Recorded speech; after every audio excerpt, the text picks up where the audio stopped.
पक्षी एक ऐसा आज़ाद प्राणी जो आदमी और प्रकृति के द्वारा बनाई हुई सीमाओं की परवाह किए बगैर आसमान की ऊंचाइयों को नापता है और बाकी सभी जीवों में अकेला आसमान पर राज करता है। अपने मधुर संगीत, आज़ाद घूमने की आदत व अपने सुंदर रंगों के कारण सबको अपनी ओर ही आकर्षित करता है।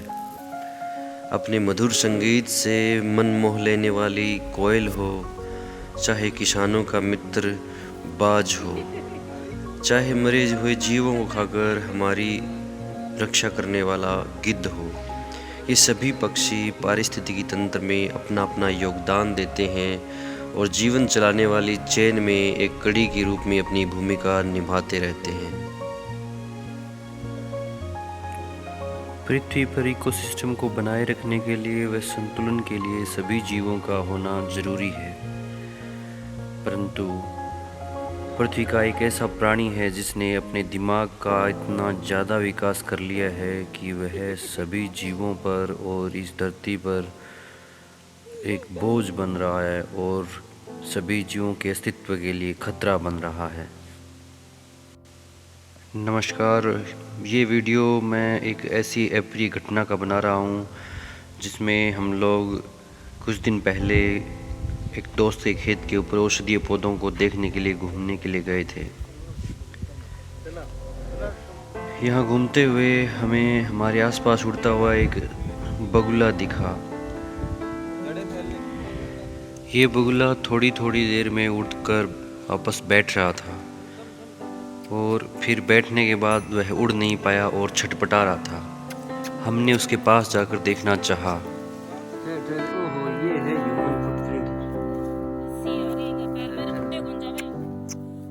तभी उधर से भाग रहा था, मैंने देखा इसके ये तिनका मेरे भी मैं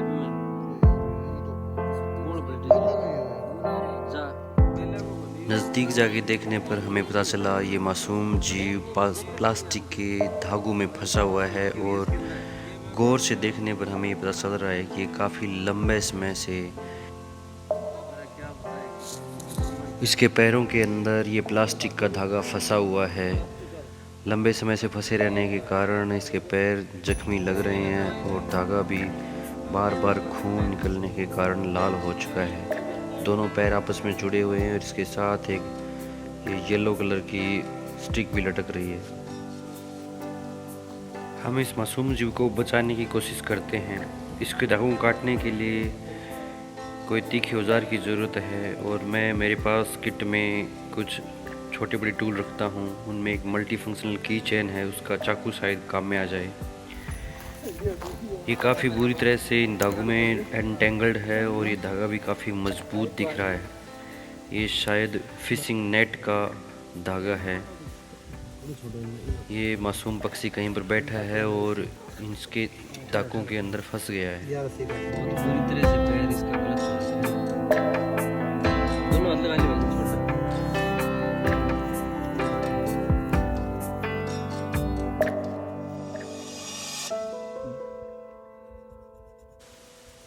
तो मैं धरती के इसी बुद्धिमान प्राणी की बात कर रहा था जिसका प्रभाव सभी जीवों के ऊपर पड़ रहा है। अभी मेरे सामने ये जो मासूम जीव है ये बुरी तरह इस धागे में फंसा हुआ है और ये छटपटाने और इससे छूटने के चक्कर में इसके अंदर बुरी तरह फंस चुका है और इसके पैरों की स्किन के अंदर ये धागा काफ़ी चुभ रहा है।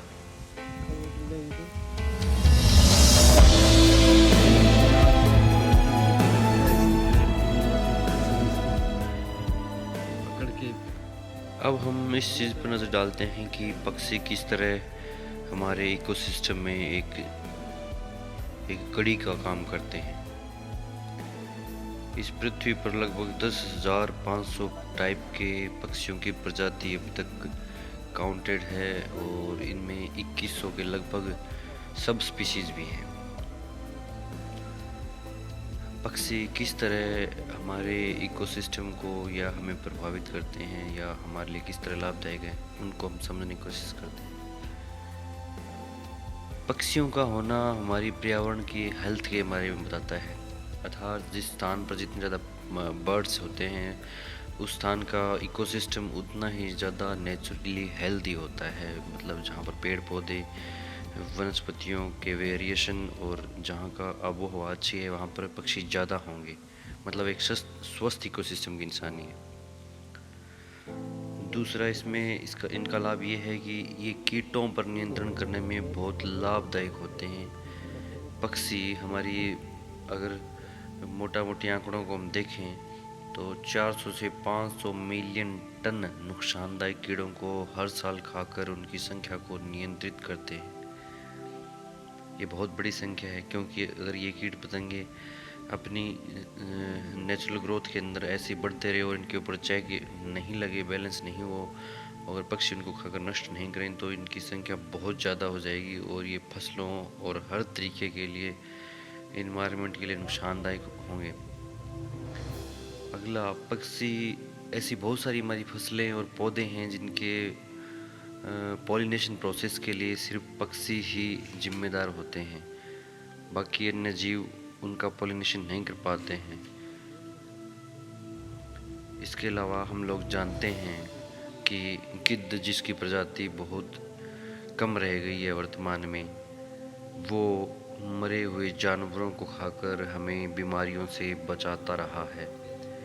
वे रोगी पशु जिनके वजह से हम लोग रेबीज, एंथ्रेक्स और कोलेरा जैसी घातक बीमारियों से बचे रहते हैं, उनको सिर्फ गिद्ध ही है जो खाकर नष्ट करते हैं। बाकी अन्य जीव अगर कुत्ते या कोई और जीव खाएं तो वो मनुष्य तक उनके संक्रमण को पहुंचाने का खतरा पैदा कर सकते हैं। इसके अलावा मौसम परिवर्तन और प्राकृतिक संकट में ये पक्षी जो है हमेशा ही पूर्व सूचना देने में सहायक होते हैं। कुछ पक्षी ऐसे भी हैं जो किसानों के मित्र कहलाते हैं, और जो वीडियो में आप पक्षी देख रहे हो, ये बगुला, ये भी किसानों का मित्र है। ये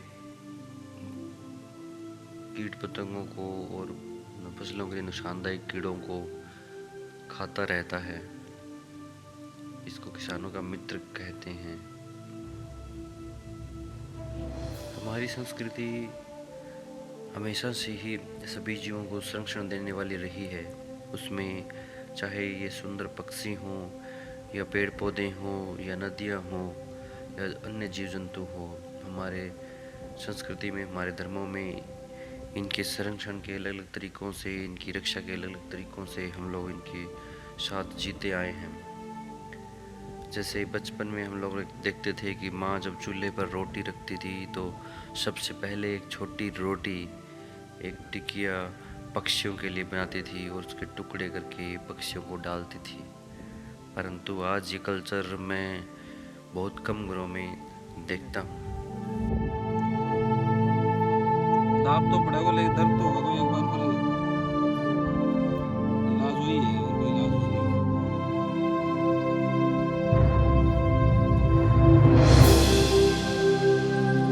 ये काबुली महीन कोई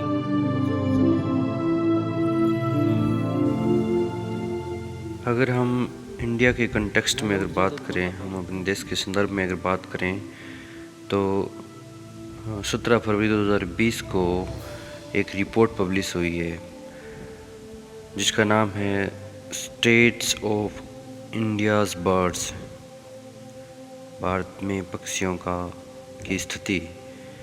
और इसको करवाने वाली संस्था जैसे WWF, नेशनल बायोडाइवर्सिटी अथॉरिटी और बॉम्बे नेचुरल हिस्ट्री जैसी संस्थाएं हैं, जो 11 संस्थाओं ने मिलकर इसका सर्वे करवाया है। इसके अंदर लगभग 15,000 लोगों ने भाग लिया और पक्षियों की 867 प्रजातियों का इसमें सर्वे किया गया है। इस सर्वे के अंदर बहुत ही चौंकाने वाले और बहुत ही अलार्मिंग फैक्ट सामने आए हैं। वर्ष 2000 से करीब 52% पक्षियों की प्रजाति जो है वो घट रही है और उसमें से 22% पक्षियों की प्रजातियां बुरी तरह से घट रही है। मतलब ये एक तरीके से एंडेंजर्ड के अंदर आ चुके हैं। सिर्फ 43% पक्षियों की प्रजातियां ऐसी है जो टिकी हुई है। पक्षियों की संख्या कम होने वाले पक्षियों में सबसे अहम गिद्ध है, जिसकी संख्या घटना काफ़ी चिंता का विषय है। पक्षियों की संख्या घटने के आजकल बहुत सारे कारण हैं, जैसे मोबाइल के हाई फ्रीक्वेंसी के टावर, इसके अलावा इलेक्ट्रिसिटी की सप्लाई, और जो हम लोग पतंगबाजी करते हैं आजकल चाइनीज़ रील से, उससे भी बहुत सारे पक्षी कटते हैं, घायल होते हैं और मरते हैं। इसके अलावा इनके नेचुरल हैबिटेट और हमारे आसपास पेड़ पौधों की कटाई, जिसकी वजह से इनको रहने के लिए प्राकृतिक आवास नहीं मिल रहा है, इस वजह से भी इनकी प्रजातियां हमारे आसपास से विलुप्त हो रही है। अगर हम बड़े शहरों की बात करें तो वहाँ छोटी से छोटी और आम पाई जाने वाली गौरैया चिड़िया, जिसे हम घरेलू चिड़िया बोलते हैं, तो वो भी बड़े शहरों से गायब हो चुकी है, क्योंकि शहरों में उसके लिए अनुकूल वातावरण नहीं रहा है।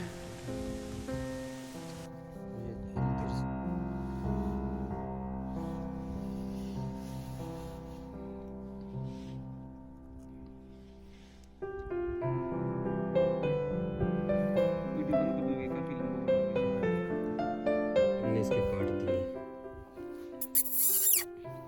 और है कुछ बसे हुए। ये देखो यहाँ पे काफी और बड़े हैं। बस इसकी सर्जरी बिल्कुल लास्ट में आ चुकी है। ये तो बड़ा नहीं बस कटिड है ये। और दिखाएं कि टच कर दी स्क्रीन। इन वहाँ भी दे बस आगे एक एक है सांस लिख लेना शैम्पू डो ना बस में ये बात बात करना अच्छा यार ये साइड में जाओ यो तक एक हम बार लोग दर्द लगातार होगा, कर देंगे। 45 मिनट से इसको रेस्क्यू करने की कोशिश कर रहे हैं और लगभग इसके लास्ट धागा जो है वही बचा है। मेरे साथ अमित जी, वैद जी और शक्ति, हम सब लोग एक टीम की तरह मिलकर काम कर रहे थे। ये तो घड़ी है। और ये है ह्यूमन फुटप्रिंट। हम लोग लापरवाही में कहीं भी चीज़ें फेंकते रहते हैं, जिसका परिणाम इस मासूम जीव को भी देखने को मिल रहा है। ये देखिए कितना इसमें ये देखो यहाँ पे भी इसकी काफी चोटें लगी है। एक मिनट ये धागा नहीं है कहीं। एक बार और चेक कर लेते हैं, लास्ट फाइनल चेक हो जाता है इसका। एक बार ताकि हटाइए, हाँ कोई धागा नहीं है इसकी, नहीं है लगा, बस एकदम रेडी है। हाँ खड़े हो गए दोनों। आता हूँ वीडियो बना दे। आराम से आराम से आराम से आराम से चल अभी छोड़ दिया और अपने आप उड़ जाओ। छोड़ दो।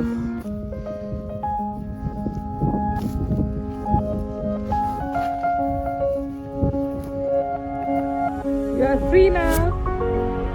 Enjoy your freedom. He's feeling so happy and relaxed.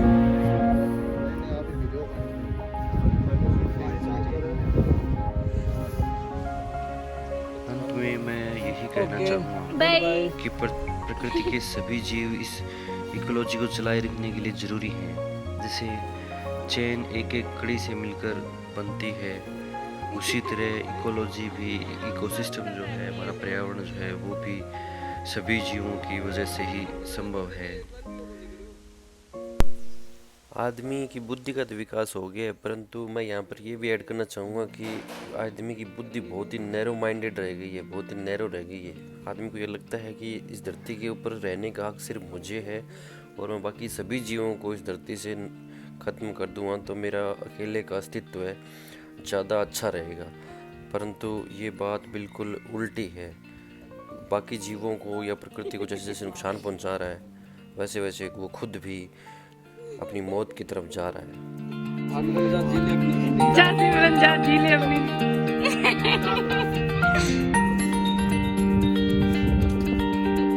These are the doctors. ये मेरा औजार है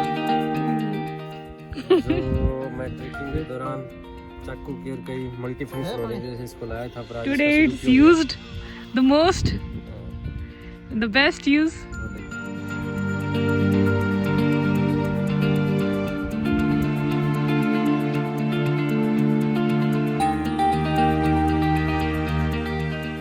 आदमी को इस चीज़ की तरफ ध्यान देना पड़ेगा कि हम इस धरती के ऊपर अधिकार करके या इसके ऊपर निरंकुश शासन चलाकर नहीं चल सकते, क्योंकि इसके साथ हमारा स्वयं का अस्तित्व खतरे में जा रहा है।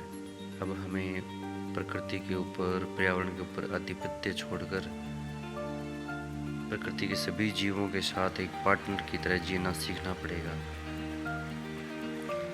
मैं अपना व्यक्तिगत प्रयास इस पक्षियों के लिए अगर बताऊं,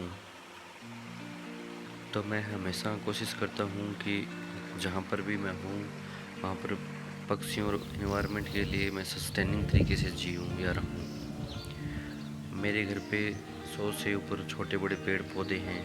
पक्षियों के लिए मैंने पानी की व्यवस्था कर रखी है, और जहाँ पर मैं रह रहा हूँ वहाँ पर डेली पक्षियों के लिए रोटियों के टुकड़े और अनाज डालता हूँ। यहाँ मैं पक्षियों के अलावा गिलहरियों, बंदरों के लिए भी खाने पीने की चीज़ें रखता हूँ, और उनके पास बैठकर प्रकृति को महसूस करने की और प्रकृति के साथ जीने की कोशिश करता हूँ।